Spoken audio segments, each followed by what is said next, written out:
Yes, give David my love. Okay. Oh, Jesus Christ. What? Okay, well, I'll see y'all in just a month for the big day. Okay, I'm so excited. I'll talk to y'all soon. I really have to go now. Okay, bye-bye. I gotta get the hell out of here. Oh, that was so fun. Oh, bye. Oh, my God. Breathe it out. Breathe it out. Oh, really? Now? Hey, Mom. Yeah, I just left, so I should be home in like 6 hours. Yeah, it was great. Yeah, no, it was good, Mom. All we did, it was just bachelorette, so lots of drinking and stuff. Yeah, yep, not much more to say. We just kind of hung out on the beach, so it was fun. What? No, I'm not in a bad mood, Mom. I'm just really tired, that's all. Okay, all right. Okay, well, I love you too. I gotta go now. Okay, bye-bye. And what's happening right now? What, guys, it's 85, not 65. Are you stupid? Go! Come on, let's go. I'm not doing this today. I am not doing this today. Hi, oh, you're on your phone. Was I interrupting you from driving, you idiot? Come on, everybody. Oh, now, it's okay, take your time, because I got this idiot taking just as long. I will rear end your ass, you fool. Actually, no, I won't, because I'm driving my dad's car. Because I sold my car when I left LA last month, and I missed my Kia.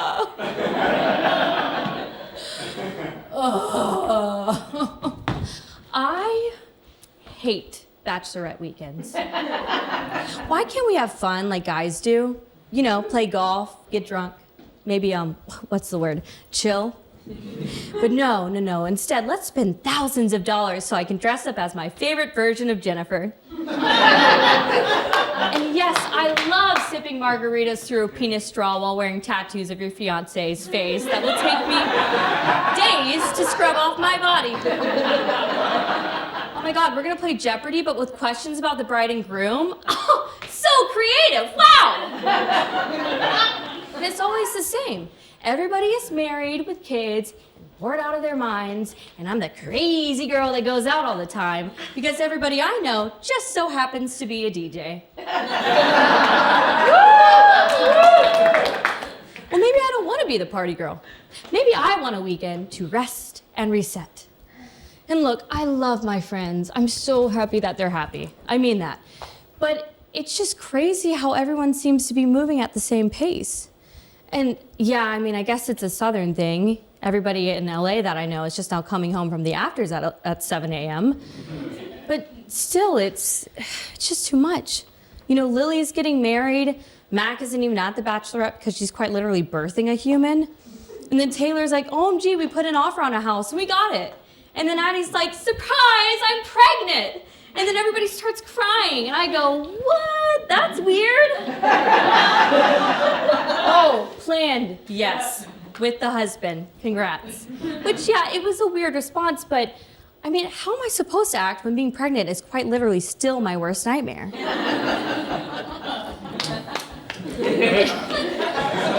And everyone else is talking about their kids or their relationships with their husbands, and I'm just like, can't relate, because I'm 28, and I just moved in with my parents in Florida, and I feel like a failure because I spent 6 years in LA pursuing acting, and all I have to show for it is $16,000 of credit card debt and no prospects. I felt like I was staring into the window of a stranger's house all weekend. So disconnected. And now here I am giving my mom an attitude when she doesn't deserve that at all. I mean, what is wrong with me?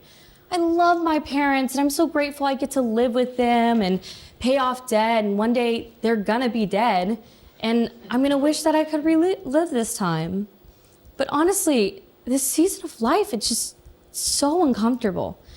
I mean, it's one thing to have your own place and a social life and to come home to visit your family for the holidays, but It's an entirely different thing to travel with your parents, spend a week at your brother's for Thanksgiving, and sleep on an air mattress in the closet of the guest bedroom where your parents are sleeping.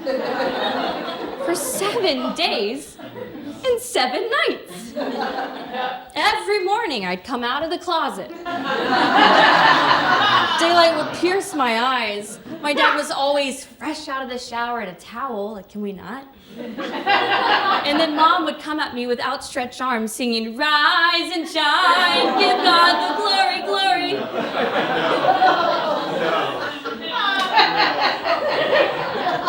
This is hell. That's good.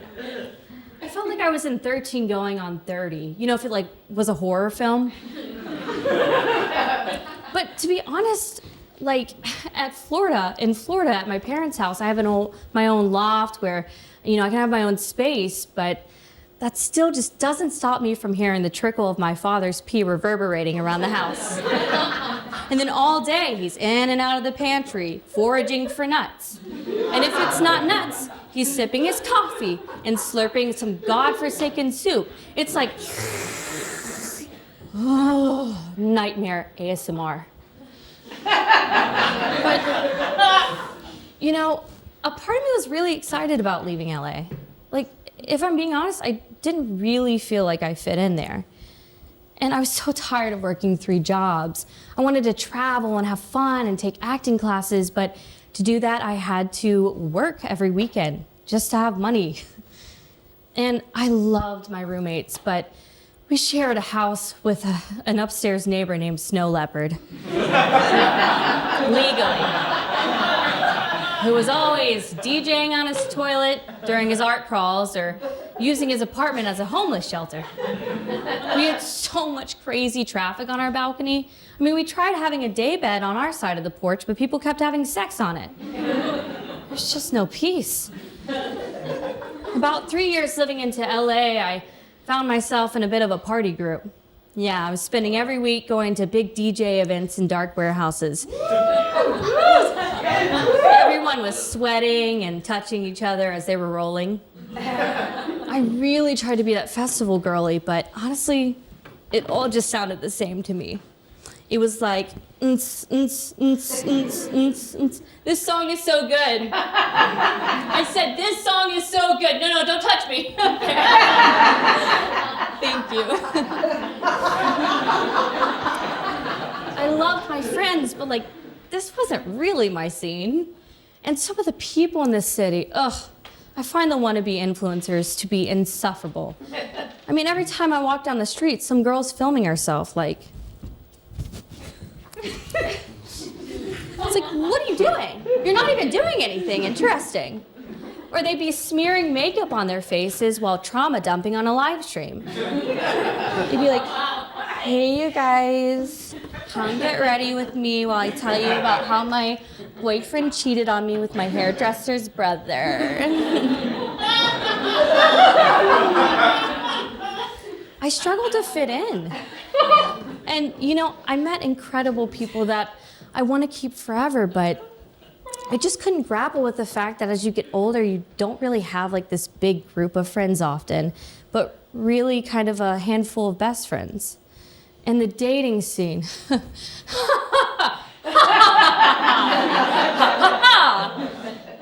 Every man I ever met had commitment issues. And I thought it would be one of those situations where I was like, oh yeah, I left LA and immediately met my man in Florida. But nope. Shocker, but the average age in Winter Garden is 70. I don't even remember what the male gaze feels like. My mom has started asking around town if there's any eligible men in the area. So far, she tried to set me up with this guy that was gonna join the Navy, but then he got in a car accident, which kind of like messed up his body. And so then he couldn't join the Navy, and now he's a bartender who also lives with his parents. So that's not gonna work out. And I feel like I'm in retirement. I mean, gone are the days of sowing my wild oats.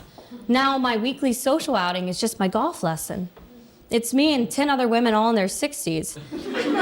I figure figured I'd get good at the game so I can at least try to pick up rich guys at nice golf courses. But my mom did just sign me up for finance classes at their church, so maybe I'll meet some people there. It's some program called Financial Peace University with Dave Ramsey. I don't know. But there's great things about Florida. Like gas is, $2 a gallon. There's free parking everywhere. And people will say hi to you voluntarily in passing. It's really lovely. But still, I feel like I'm everything around me is like changing and I'm just stuck, frozen in place, trying to grasp the fact that I actually left LA and embrace this new reality that also feels temporary. I mean, I had seen so many people leave LA and I just thought I'd make it by outlasting them. And now I was one of them.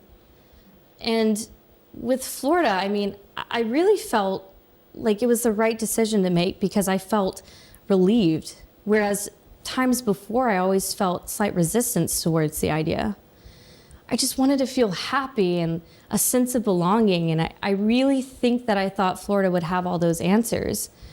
But I still do not know where to live or who to be or what I'm supposed to do. I thought my life was going to be different. So I grew up in a family of actors in Louisiana. Well, actually, my dad was in business development and my mom was a stay-at-home mom. But my dad grew up playing the trumpet and singing, my mom performing in plays and playing the piano. So naturally, they had 3 musical children and put us on stage as soon as they legally could. And we were famous in the community theater world in Pineville, Louisiana. In 2005, we all auditioned for The Sound of Music. My dad was cast as Captain Von Trapp, my mother a nun. My oldest brother, Ren, was Kurt, I was Gretel, and my other brother, Aaron, was Chorus. He had also gone for Kurt, so it was some real family drama. I think everyone that we'd ever crossed paths with ever came to see it. We were known around town as the Von Sewells, something we would mention frequently in conversation every single day.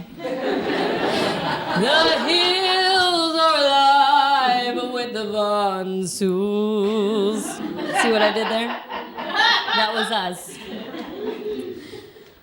You know, the theater always made me the happiest. I really don't even remember a time that I wasn't doing 3 to 4 musicals a year.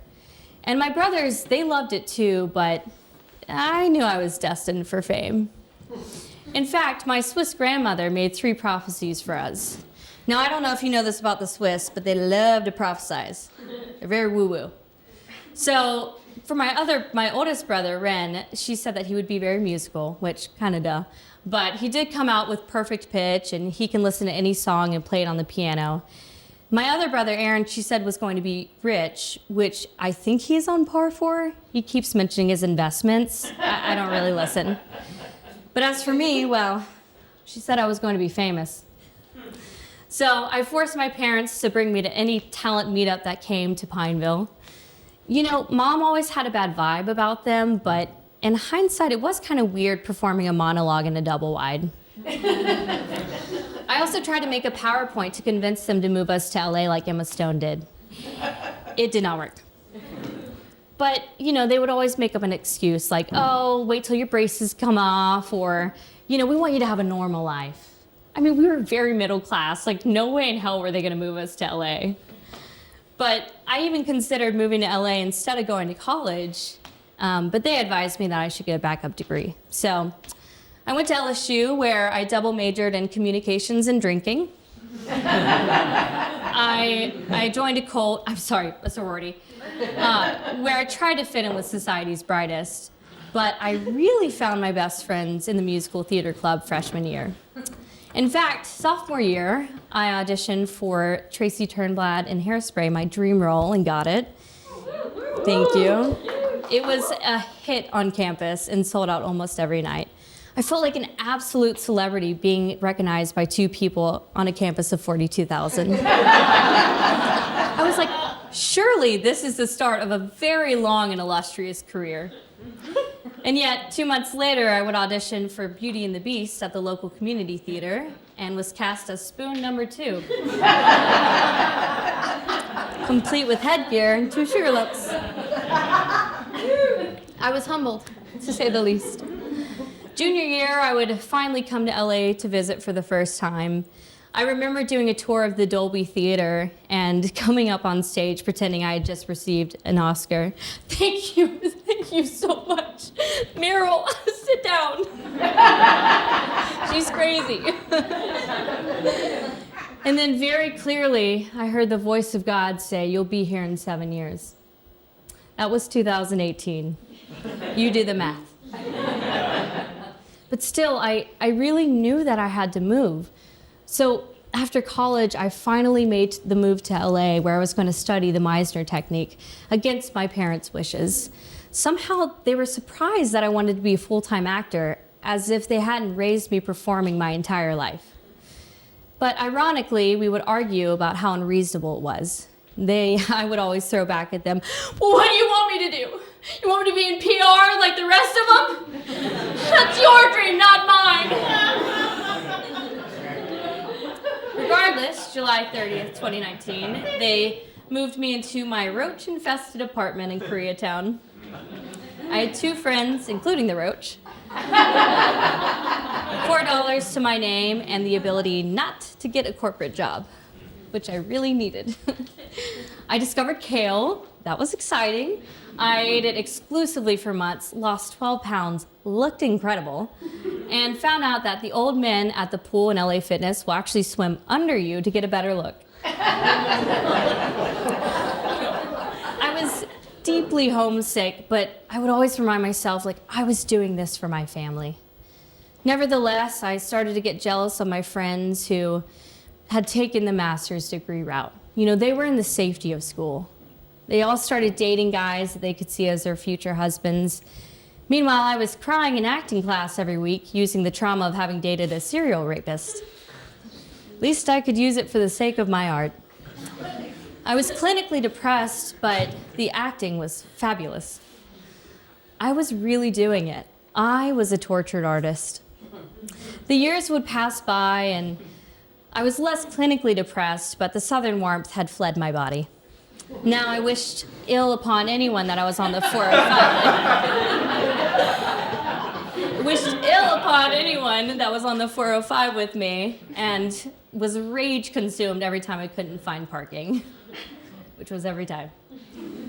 Slowly but surely, my friends back home started to get engaged. It's strange, but I remember being 8 years old and thinking about what my life would be like when I was 24. I always thought I'd be married. My parents, brothers, cousins, friends now, they're all married or getting married in their 20s, and I was so far from that. And it wasn't just about getting married. It was this yearning to be loved, wanted, chosen. And I know I chose a different path, one that wasn't guaranteed, but I felt lonely. I was being suffocated by melancholy.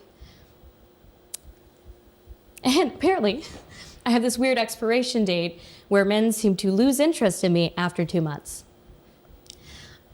I guess it was hard for me to imagine, being in a relationship when I'd never really had that before. And come to think of it, probably wasn't the best that I was trying to date my coworkers. But I can't explain that one. So I'm a recruiter for a real estate company, so I recruit real estate agents for different offices. But you have to understand, these guys are all frat boys. Like, it's a real Wolf of Wall Street vibe. And, I love it. I love it. Sue me. Being a single woman in these kinds of companies is like being a gram of cocaine. They cannot get enough of you. And I was never really hit on at frat parties in college, so, this is my moment. So every year we have this big conference where we all get together. So in February 2022, we went to Orlando for that conference. And being a creative in the corporate world is always tough enough on the day-to-day, but these events were extra dreadful. So I get there, I sit at my LA team's table, The agent next to me leaned over and started making fun of everyone in the company. I suddenly couldn't stop laughing. I think I was having fun? So we get back to LA and I started hanging out with him and my therapist. Every session revolved around him. Yeah, so I met this new guy at work. Oh yes, no, getting involved with coworkers, not good, very bad, don't do. But you know what, he doesn't even really show up to the office that much, so yeah, he's always like traveling or snowboarding. But yeah, I mean, I always knew he was this really great real estate agent, but there's so much more to him. I mean, he's one of the funniest people I've ever come across. And his music, oh, so he's a musician, yes, I know, another red flag. I gotcha. Yeah. But honestly, I feel so creatively inspired by him. I feel like I can really kind of make it in this industry. He really encourages me. And you know, with my ex, he was always showing me pictures of other girls that he wanted me to look like, or grabbing my arms, thighs, telling me that I was the thickest girl he's ever dated with. But this guy, I think he's the first guy that's ever really made me feel beautiful. And I want to be with someone like that. Yeah, so there's just a few things. Yeah, so he's like actively dating other people. Yeah. How does it make me feel? Not good. Really not good. Honestly, I was taking it really hard. I couldn't stop fixating on the fact that he just didn't want me. I started to compare myself. I was like, oh yeah, well, she's a snowboarder and I've only skied twice.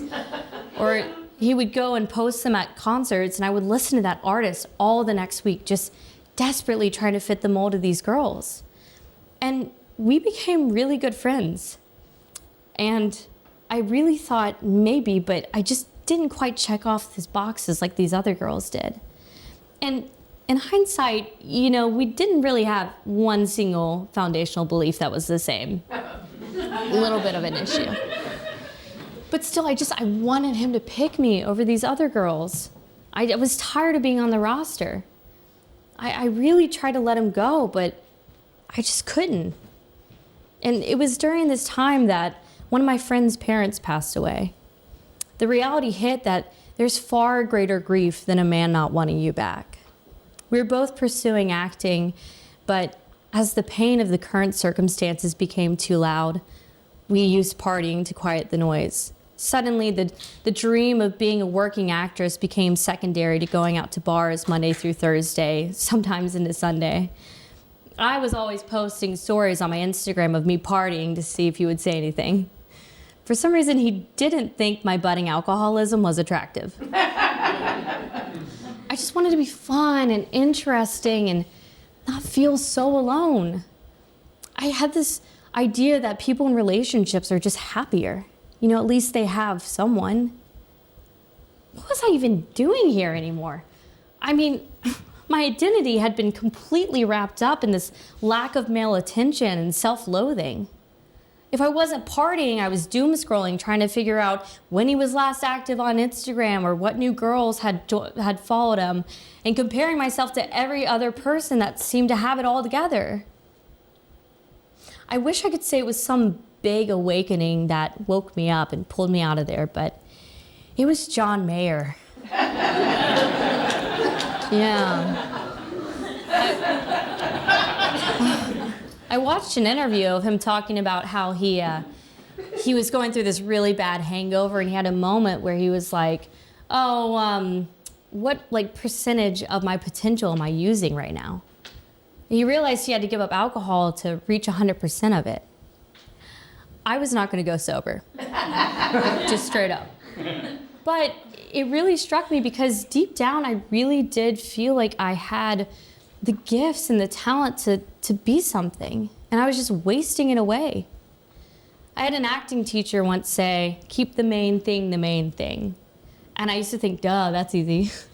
But here I was, sidelining it. And so I finally got back into acting classes and started prioritizing my dream. I stopped chasing unemotionally, emotionally unavailable men and came to terms that just because somebody didn't want to date me didn't mean something was wrong with me. It just meant maybe they had found somebody that was a better fit for them. And that was okay. I slowly started to come to terms with the fact that some days, I feel like all I can focus on is as the little parts that I've achieved. And then other days I feel like I'm just around the corner from it really happening. The other day I was on my daily hot girl rage walk. After another day of soul-crushing corporate world, I found myself yelling at God once again. Well, what do you want from me, huh? You took me out of LA, you bring me here for what? You clearly don't want me to be an actress, so tell me what I'm supposed to do. Hi. Cute dog. I don't even care anymore. You figure it out, okay? I often just think about how he's probably laughing at me. And just my ability to not figure out that I just don't have control of everything. Maybe if I would just give it up and trust him, maybe things would work out. I don't have all the answers, but I feel like an in-between person. I'm not a DJ in LA. I'm not married in the South. I'm not a famous actress. I do not want to be a recruiter for the rest of my life, but at least I have a job that has insurance. Acting feels impossible, but I'm really happy that I'm passionate about something. Living with your parents is weird as an adult, but having fun parents that I get along with is a gift. I am nothing what I expected I'd be, and that's okay. Because this phase, it's laced with insecurity and uncomfortability, but isn't it fun that we don't really know all the answers? What good would life be if we did? Isn't the unknown the meat of life? So, who cares? Who cares? Who cares? I'm